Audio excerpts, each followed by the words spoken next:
Right. And Like that defensive game has to be immaculate. I will say, I'm gonna give a Zoidberg to Veerhoff though. You wanna know why? Man set a Oh, the program longest record. kick in Yeah. school history, right? Yep, 57 yarders. Shout out to Veerhoff. My boy nailed that He joint. snuck it in there too. Right. He He just made boy, boy. well, shout out to Veerhoff, boy. You've been doing your thing. I'm proud of you. I'm proud of you. He And had just also, enough leg to get that down there. and speaking of another special teamer, man, I want to go in and give a huge shout out to Spencer Triplett because Spencer Triplett, for y'all, he is our long snapper. He has been named as one of the 10 semifinalists for the Patrick Manley Award. That award is given to the nation's best long snapper, and it's named after NFL legend Patrick Manley, who has been told he never had a botch snap in his entire NFL career, and a lot of kickers attribute their success to him. And if y'all want to know how they grade it, obviously it's graded off botch snaps. And for our boy Spencer this season, this man has had 87 total snaps, 50 punt snaps, 20 field goal snaps, 17 extra point snaps, not botched a single one. So you guys think Franklin will try to flip Baker? Oh, we got Franklin on the docket. I was saying we about to talk about that here in a minute. And I think he will. I think he'll try. I definitely think he'll try it. I think if nothing else, I don't think he'll try it this year. I don't think he'll try it this next season. I think he will the season after. Why not? This is the perfect time. UNC looks like they in shambles. Bryce, Baker didn't get any PT this year for us. He could enter the transfer portal. He's coming into the same conference. He could be like, "Hey, yo, we're gonna get our revenge on UNC, and you could show them why you should be starting or why you should have played." It's the perfect angle. I don't think it's gonna happen. Like I said, I don't think it's going to happen this upcoming season. The reason why, or at least not for the spring or the fall for the fall transfer. I don't think it's going to happen for fall transfer portal. I think if nothing else, you have the highest potential you see in Baker trying to flip from UNC to Virginia Tech is if come spring, him and Gio have a legitimate competition for starting position. He goes in, let's say he doesn't get the starting spot, right? Go into the season. Gio has another rough start to his season, and Baker doesn't see the field. I can almost guarantee you after that winter's transfer portal window, Franklin's gonna come after him then, because right now you have a young team with a young coaching staff, right? I feel like right now Baker's gonna throw his confidence in the ring with Belichick, see what happens for one more year. If he doesn't get to see the field after another rough season, Franklin's going to be in his ear and be like, "Yo, I can develop you better. I can put you in a better situation than what you got over here." Right, when that winter window opens up. I think he agrees with me that it's the perfect time right now. All right, I'll put it like this. Let me ask you this question. Does Franklin try to pull Newkirk then? Because he's also a freshman. I see him trying to pull Newkirk first. You think he'll do Newkirk first? I think he'll try to pull Newkirk first because Newkirk has been on the field at least. You've seen Newkirk on the field.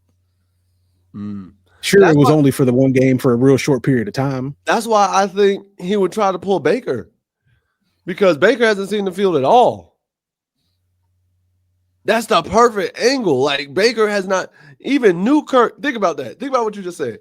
Even Newkirk got the field for at least one drive, and he threw a pick immediately.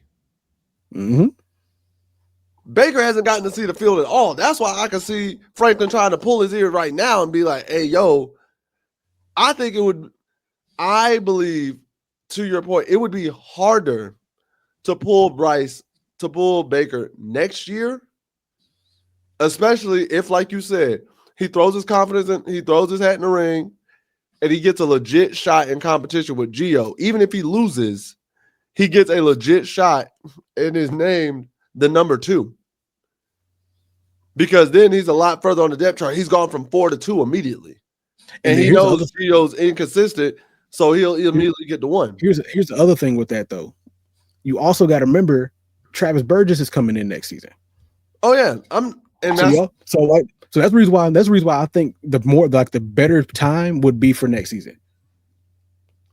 Oh, he wanted Baker when he was at Penn State, and I don't blame him. Yeah, because that's what I'm thinking. Next season would be the more opportune time, because if Newkirk stays, Travis Burgess comes in, and you have this quarterback competition between the four of them, and especially if Burgess gets a better opportunity. Because right now, going into next season, the competition is going to be wide open. I see it as this season because I see if Newkirk is still being pushed in practice and whatnot as Gio's number 2 next year, and Burgess is coming in, there's all the hype about Burgess. To me, this is the time when Franklin really could. I see what you're saying, and what you're saying is a solid argument. Solid argument. I'm not gonna lie. And I can also even agree that I can see Franklin starting to put that bug in his ear this season for sure. Yeah, put the bug in his ear now. Winter portal comes up. Hey, bro, you already got a legit shot at the QB competition at VTech. You come this season. Baker sits there, and mind you, Baker's dad has been real vocal about it all over social media, talking about how they doing his son dirty and this, that, and the third. First of all, let's be real. Like, a lot of these parents have been real vocal about this season. They have, and I ain't gonna front. Part of me is like, when did this become a thing?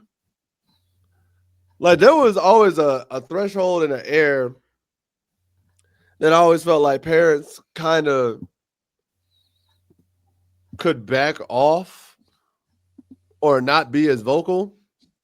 Mm-hmm. At least not about your kid's situation, because of the fact that you can mess up the situation they got going on or make them less attractive if they did decide to leave. Because one thing a coach doesn't want to deal with is knowing that your parents are going to be a distraction in the media if you don't get your way.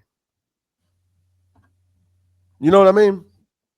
Mm-hmm. I know coach wants to sit there and be like, okay, I'm going to go recruit this player, but if I don't start him, his parents are going to be in the media every day talking about how bad of a coach I am, and now I got to deal with these questions all the time. That's fair. That's very true. Because looking at it right now, if he left North Carolina to go to Virginia Tech, his current quarterback competition would be Garrett Rangel, William Watson, Keldon Ryan, and AJ Brown. Because Kyron Drones is a senior this year, so he graduates. And unless he just decides he's going to come back. Unless he got that 5th-year senior in him. Unless he got that 5th year, Kyron Drones is going to be gone. So both ways you have an open quarterback competition, because right now, the competition he has right now in North Carolina is Gio, Mazzoni, Miyares Jr., Newkirk, and himself. And then, like I said, and then Travis Burgess coming in next season. And part of me thinks Mazzoni, I keep thinking Mazzoni left at some point this season. I think he left earlier in the trade, but I could be wrong. Because the roster update, on the roster. I was about to say, because the roster updates were so crazy. Yeah, because I'm looking at ESPN right now, so he's still currently on the roster. On the ESPN roster. This is true.